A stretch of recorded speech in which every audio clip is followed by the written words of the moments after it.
Assalamualaikum warahmatullahi wabarakatuh. Perkenalkan, nama saya Fitra Ramadhani dengan NIM H052331 dari kelas PGSDC angkatan 2023.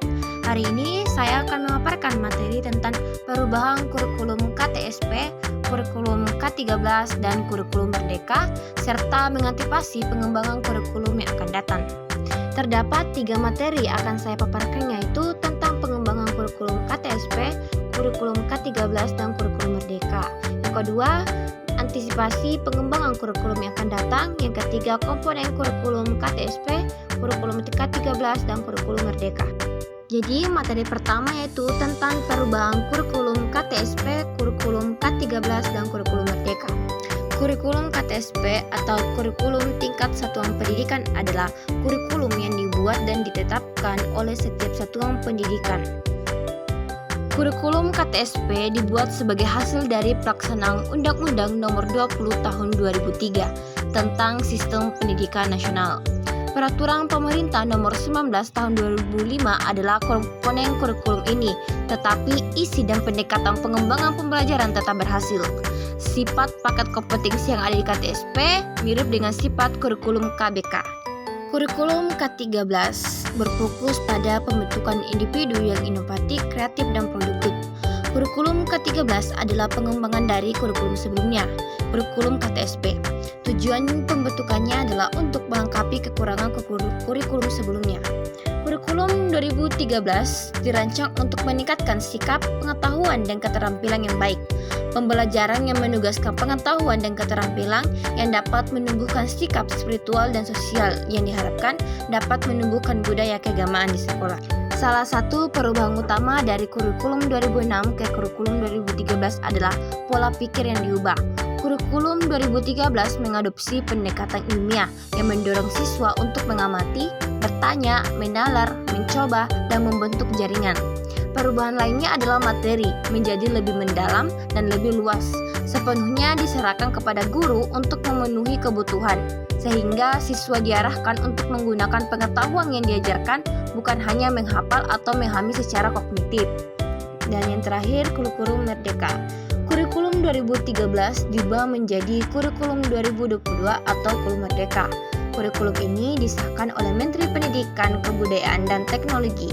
Kurikulum ini menawarkan berbagai jenis pembelajaran intrakurikuler untuk memaksimalkan tersebar luasnya pendidikan di Indonesia. Pembelajaran intrakurikuler yang beragam dari kurikulum Merdeka memberi siswa cukup waktu untuk memahami ide-ide dan memperkuat keterampilan mereka.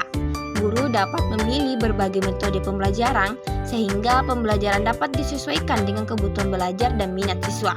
Kurikulum Merdeka memberi sekolah dan guru lebih banyak kebebasan untuk membuat kurikulum yang sesuai dengan kebutuhan lokal. Namun, keberhasilan pelaksanaan kurikulum ini dipengaruhi oleh kesulitan peningkatan kemampuan guru dan ketersediaan sumber daya. Materi yang kedua ialah antisipasi pengembangan kurikulum yang akan datang.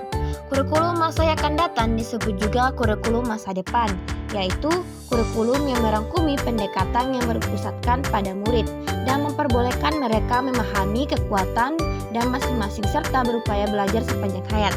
Pengalaman belajar direka untuk membantu murid menyepadukan pengetahuan baru dan dimurnikan bagi melahirkan cekil akal melalui banding beza, membuat edukasi, dedukasi, dan menganalisis. Untuk mengantisipasi kurikulum yang akan datang di masa depan, pendidikan harus mampu mengantisipasi dan mengelola masa depan sekolah, sehingga program sekolah dapat merespon kebutuhan siswa, bukan hanya dalam praktik dan aplikasinya di dunia kerja, tetapi yang lebih penting adalah membuat siswa memahami, menerima, dan menghargai realitas yang mereka hadapi. Hal ini tidak mudah karena selama ini sekolah cenderung berperan sebagai sarana untuk mempertahankan budaya secara konspiratif. Materi ketiga atau materi yang terakhir adalah komponen kurikulum KTSP, kurikulum 2013, dan kurikulum Merdeka. Dalam komponen kurikulum KTSP terbagi menjadi 3 komponen. Yang pertama, tujuan pendidikan tingkat satuan pendidikan. Tujuan pendidikan tingkat satuan pendidikan dirumuskan mengacu pada tujuan umum pendidikan, yaitu tujuan pendidikan dasar, tujuan pendidikan menengah, tujuan pendidikan menengah kejuruan. Komponen yang kedua adalah struktur dan muatan kurikulum tingkat satuan pendidikan. Struktur kurikulum tingkat satuan pendidikan pada jenjang pendidikan dasar dan menengah ketentuan dalam standar isi yang dikembangkan di kelompok mata pelajaran sebagai berikut. Yang pertama, kelompok mata pelajaran agama dan akhlak mulia. Yang kedua, kelompok mata pelajaran kewarganegaraan dan kepribadian. Yang ketiga, kelompok mata pelajaran ilmu pengetahuan dan teknologi. Yang keempat, kelompok mata pelajaran estetika. Dan yang kelima, kelompok mata pelajaran jasmani, olahraga, dan kesehatan. Komponen yang terakhir dalam kurikulum KTSP adalah kalender pendidikan. Satuan pendidikan dapat menyusun kalender pendidikan sesuai dengan kebutuhan daerah, karakteristik sekolah, kebutuhan peserta didik, dan masyarakat, dengan memperhatikan kalender pendidikan sebagaimana tercantum dalam standar isi. Komponen kurikulum K13. Ada 4 komponen kurikulum K13, yaitu pertama, tujuan. Dalam kurikulum pendidikan dasar terdapat kategori tujuan seperti tujuan pendidikan nasional, tujuan internasional, dan tujuan pengajaran.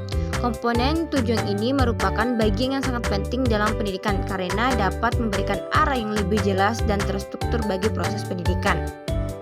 Yang kedua yaitu materi. Pada dasarnya, materi adalah isi dari pengajaran yang akan diperoleh untuk mencapai tujuan. Materi tidak hanya sekedar kumpulan informasi atau pengetahuan, tetapi harus mencakup pengetahuan yang terpilih dan relevan, baik untuk keperluan pengetahuan itu sendiri maupun baik peserta didik. Yang ketiga, metode. Metode merupakan komponen yang sangat krusial dalam kurikulum, sebab metode ini berhubungan secara langsung dengan implementasi kurikulum. Yang keempat ialah evaluasi kurikulum, dimaksud untuk memeriksa tercapainya atau tidak tujuan daripada pendidikan. Melalui kurikulum yang sudah dirancang sebelumnya, evaluasi ini mempunyai peranan yang sangat penting untuk pengembangan kurikulum selanjutnya. Komponen kurikulum merdeka. Ada 4 komponen pembelajaran dalam kurikulum merdeka. Yang pertama, modul ajar. Modul ajar merupakan perangkat pembelajaran yang perlu disiapkan oleh guru untuk melaksanakan proses belajar mengajar guna mencapai profil pelajar Pancasila dan capaian pembelajaran. Modul ajar sangat penting dalam proses pembelajaran bagi siswa dan guru, serta disusun secara sistematis dan menyeluruh. Yang kedua adalah tujuan pembelajaran. Guru mulai menemukan ide-ide tentang apa yang harus diajarkan dalam proses pembelajaran pada suatu fase.